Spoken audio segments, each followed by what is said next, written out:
چونکہ پاکی ناپاکی میں ہمارا اتنا دھیان نہیں ہوتا، اس لیے پھر ہمیں نبی علیہ السلام کی زیارت نہیں ہوتی۔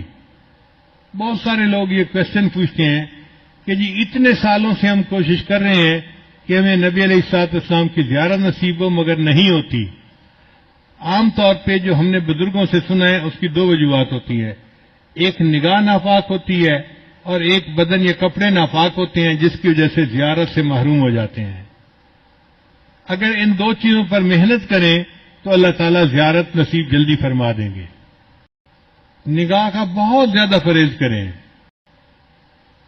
100% پرہیز کریں گے تو اللہ تعالیٰ کی طرف سے پھر نبی علیہ السلام کی زیارت والی سعادت نصیب ہو جائے گی۔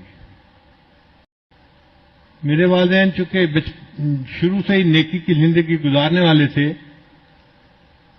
تو میں نے تذکرۃ الاولیاء کتاب 5ویں کلاس میں پڑھی تھی۔ 5ویں کلاس کے بچے کو تو ابھی کنسیپٹ بھی نہیں ہوتا، مگر مجھے والد صاحب نے وہ کتاب لا کر دی کہیں سے، تو میں نے اس میں اللہ والوں کے واقعات پڑھے تو دل میں بڑا شوق ہوا کہ مجھے بھی اس لائن پہ چلنا ہے اور اللہ والوں کی لائن پہ آگے بڑھنا ہے۔ پھر اس میں ایک کتاب میں نے پڑھا کہ نگاہ کا بہت پرہیز کرنا چاہیے۔ تو چھوٹی عمر میں، ابھی میں بالغ نہیں ہوا تھا، اس عمر سے ہی نگاہ کا پرہیز شروع کر دیا۔ بہت بچتا تھا، بہت نگاہ کو بچاتا تھا، اور مجھے اس زمانے میں اپنی والدہ سے ڈانٹ بھی بہت پڑتی تھی۔ ہر دوسرے تیسرے دن کوئی محلے کی آنٹی آتی اور میری والدہ کو کہتی تیرا بیٹا جا رہا تھا، اسے تو ہمیں سلام بھی نہیں کیا، یہ تو ہمیں اپنی خالہ ہی نہیں سمجھتا۔ اور امی مجھے بلا لیتی تھی، بیٹا وہ تو نے اپنی خالہ کو سلام کیوں نہیں کیا، یہ تو میری کلاس فیلو تھی، یہ تو میری سہیلی تھی، ہم بچپن کی دوست ہیں، تم سلام تو کرتے۔ اور مجھے پتہ بھی نہیں ہوتا تھا کہ یہ آنٹی کہاں گزری تھی اور کہاں اس کو سلام کرنا تھا۔ تو میں آگے سے ایک بار کہتا تھا، امی آنٹی سے یہ پوچھو کیا میں نے اس کی طرف دیکھا تھا؟ تو جب امی پوچھتی تو پھر وہ آنٹی کہتی ہاں یہ تو یوں کر کے چلتا ہے، سارے اس کا نیچے لگا ہوتا ہے، زمین کے علاوہ تو کچھ دیکھ نہیں رہا ہوتا، اس نے کہا اس کو۔ میں نے کہا امی مجھے یہ بھی نہیں پتا میرے پاس سے مرد گزرا ہے یا عورت گزری ہے، میں کس کو سلام کرتا؟ تب جا کے میری جان چھوٹتی تھی۔ لیکن اندر اندر مجھے بہت غصہ آتا تھا ان آنٹیوں پہ، سارا محلہ خالہ بنا ہوا ہے، سارا محلہ آنٹی بنا ہوا ہے، اور بس ان کو سلام ہی کرو چلتے ہوئے۔ لیکن نگاہ کی اتنی حفاظت کا بہت فائدہ ہوا۔ مجھے آتے جاتے جوتوں کی آواز سے پتہ چلتا تھا کہ قریب سے کون گزر رہا ہے۔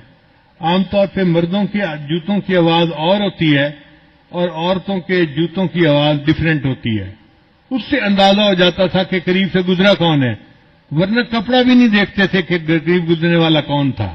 اس پر اللہ رب العزت نے پھر جو مہربانیاں کی وہ اب کیا بتائیں آپ کو۔ ہمارے ایک ساتھی ہیں،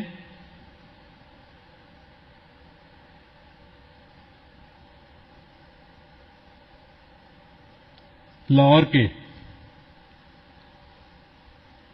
ایک دن مجھے کہنے لگے کہ میں آپ کو ایک بات بتاؤں، مجھے حضرت نے بتائی۔ میں نے کہا بتائیں۔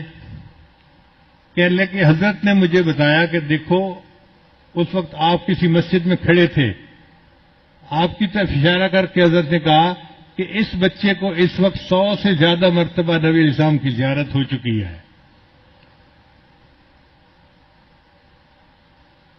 میں سن کے حیران ہو گیا، اور حیرت مجھے اس کی تھی کہ پتہ اس کو کیسے چلا۔ اس نے کہا جی کہ مجھے حضرت نے یہ بات بتائی تھی، شیخ نے یہ بات بتائی تھی۔ تو نگاہ کی حفاظت کا پھر یہ فائدہ ہوا کہ اللہ تعالیٰ نے 30 سال کی عمر سے پہلے 100 سے زیادہ مرتبہ نبی السلام کی زیارت نصیب فرما دی۔